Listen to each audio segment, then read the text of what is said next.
କ'ଣ ଆପଣ ଜାଣିଛନ୍ତି କି ଗରମ ପାଣିରେ କ'ଣ ମିଶାଇ ପିଇଲେ ରକ୍ତଚାପ ଓ ମଧୁମେହ ରୋଗ ନିୟନ୍ତ୍ରଣରେ ରହିଥାଏ? ତେବେ ଚାଲନ୍ତୁ ଆଜିର ଏହି ଭିଡ଼ିଓରେ ରକ୍ତଚାପ ରୋଗ ଓ ମଧୁମେହ ରୋଗକୁ କିପରି ନିୟନ୍ତ୍ରଣ କରିପାରିବା ତାହା ସମ୍ପର୍କରେ ଜାଣିବା। ଆପଣଙ୍କ ପାଇଁ ଆଜିର ପ୍ରଶ୍ନ, କ୍ଷୀରରେ କ'ଣ ମିଶାଇ ପିଇଲେ ମନୁଷ୍ୟର ହାଡ଼ ଶକ୍ତ ବା ମଜବୁତ ହୋଇଥାଏ? ଆପଣଙ୍କ ଅପସନ୍ ଗୁଡ଼ିକ ହେଲା ଅପସନ୍ ଏ ଘିଅ, ବି ଅଣ୍ଡା, ସି ଚିନି, ଡି ଗୋଲମରିଚ।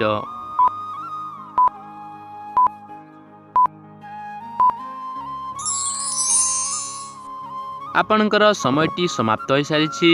ତେବେ ଏହାର ସଠିକ୍ ଉତ୍ତରଟି ଏ ଘିଅ। କ୍ଷୀରରେ ଘିଅ ମିଶାଇ ପିଇଲେ ମନୁଷ୍ୟର ହାଡ଼ ଶକ୍ତ ବା ମଜବୁତ ହୋଇଥାଏ। ତେବେ ଆପଣଙ୍କର ପରବର୍ତ୍ତୀ ପ୍ରଶ୍ନ, କେଉଁ ମଞ୍ଜି ଖାଇଲେ ଆଜାମ ରୋଗ ଭଲ ହୁଏ?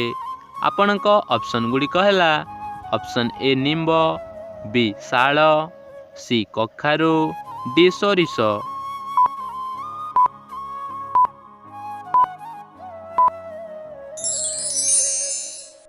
ଆପଣଙ୍କ ସମୟଟି ସମାପ୍ତ ହୋଇସାରିଛି। ତେବେ ଏହାର ସଠିକ୍ ଉତ୍ତରଟି ଡି ସୋରିଷ।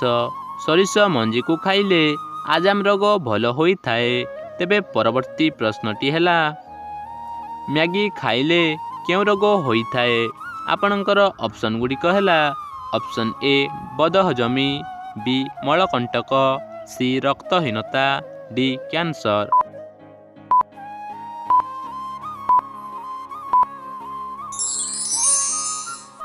ପୁଣି ଥରେ ସମୟଟି ସମାପ୍ତ ହୋଇସାରିଛି। ତେବେ ଏହାର ସଠିକ୍ ଉତ୍ତରଟି ସି ରକ୍ତହୀନତା। ମ୍ୟାଗି ଖାଇଲେ ରକ୍ତହୀନତା ରୋଗ ଭଲ ହୋଇଥାଏ। ପରବର୍ତ୍ତୀ ପ୍ରଶ୍ନଟି ହେଲା, କେଉଁ ଭିଟାମିନ୍ ଅଭାବରେ ମଣିଷ ଥକାପଣ ଅନୁଭବ କରିଥାଏ? ଆପଣଙ୍କର ଅପସନ୍ ଗୁଡ଼ିକ ହେଲା option A vitamin B vitamin D, C vitamin K, D vitamin ଏ।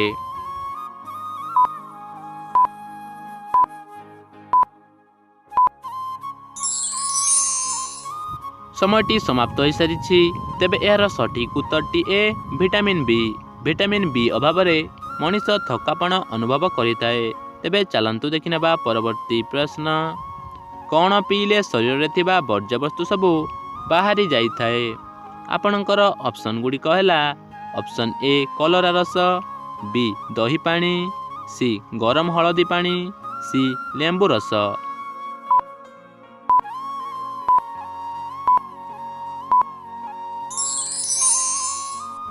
ଆପଣଙ୍କ ସମୟଟି ସମାପ୍ତ ହୋଇସାରିଛି। ତେବେ ଏହାର ସଠିକ୍ ଉତ୍ତରଟି ସି ଗରମ ହଳଦୀ ପାଣି। ଗରମ ହଳଦୀ ପାଣି ପିଇଲେ ଶରୀରରେ ଥିବା ବର୍ଜ୍ୟବସ୍ତୁ ସବୁ ବାହାରି ଯାଇଥାଏ। ତେବେ ଚାଲନ୍ତୁ ଦେଖିନେବା ପରବର୍ତ୍ତୀ ପ୍ରଶ୍ନ, କେଉଁ ପଶୁର କ୍ଷୀରରୁ ଆଲକୋହଲର ମାତ୍ରା ମିଳିଥାଏ? ଆପଣଙ୍କର ଅପସନ୍ ଗୁଡ଼ିକ ହେଲା ଅପସନ୍ ଏ ସିଂହ, ବି କୁକୁର, ସି ଜିରାଫ, ଡି କୋକିଶିଆଳି।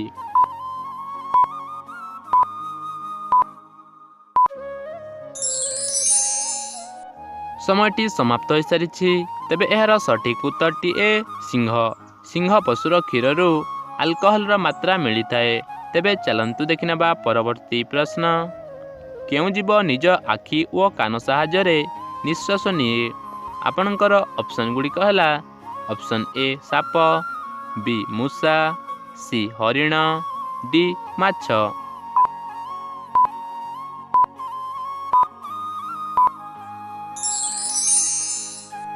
ଆପଣଙ୍କ ସମୟଟି ସମାପ୍ତ ହୋଇସାରିଛି। ତେବେ ଏହାର ସଠିକ୍ ଉତ୍ତରଟି ସି ହରିଣ। ହରିଣ ଜୀବ ନିଜ ଆଖି ଓ କାନ ସାହାଯ୍ୟରେ ନିଶ୍ୱାସ ନିଏ। ପରବର୍ତ୍ତୀ ପ୍ରଶ୍ନଟି ହେଲା, କଞ୍ଚା ରସୁଣ ଖାଇବା ଦ୍ୱାରା କେଉଁ ରୋଗ ଠିକ୍ ହୋଇଥାଏ? ଆପଣଙ୍କର ଅପସନ୍ ଗୁଡ଼ିକ ହେଲା ଅପସନ୍ ଏ କ୍ୟାନ୍ସର, ବି ଥଣ୍ଡା, ସି ହଇଜା, ଡି ଜ୍ୱର।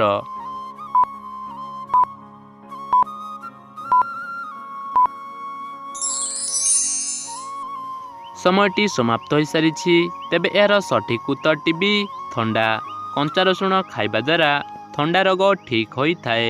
ତେବେ ଚାଲନ୍ତୁ ଦେଖିନେବା ପରବର୍ତ୍ତୀ ପ୍ରଶ୍ନ, ଗରମ ପାଣିରେ କ'ଣ ମିଶାଇ ପିଇଲେ ରକ୍ତଚାପ ଓ ମଧୁମେହ ରୋଗ ନିୟନ୍ତ୍ରଣରେ ରହିଥାଏ? ଆପଣଙ୍କର ଅପସନ୍ ଗୁଡ଼ିକ ହେଲା ଅପସନ୍ ଏ ଅଦା, ବି ଲବଙ୍ଗ, ସି କଞ୍ଚା ରସୁଣ, ଡି ଗୋଲମରିଚ।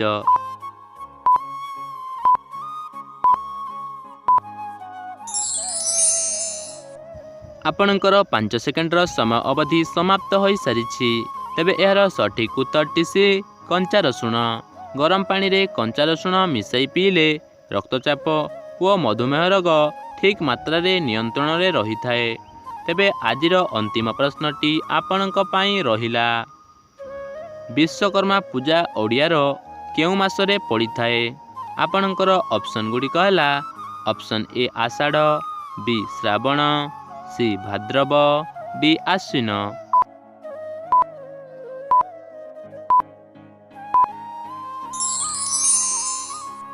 ତେବେ ଏହାର ସଠିକ୍ ଉତ୍ତରଟି ଯଦି ଆପଣଙ୍କୁ ଜଣାଅଛି ତାହେଲେ କମେଣ୍ଟ ମାଧ୍ୟମରେ ନିଶ୍ଚୟ ଜଣାନ୍ତୁ ଏବଂ ଆଜିର ଏହି ଭିଡ଼ିଓରେ କେତୋଟି ପ୍ରଶ୍ନର ସଠିକ୍ ଉତ୍ତର ଦେଇପାରିଲେ ତାହା ମଧ୍ୟ କମେଣ୍ଟ କରି ନିଶ୍ଚୟ କୁହନ୍ତୁ।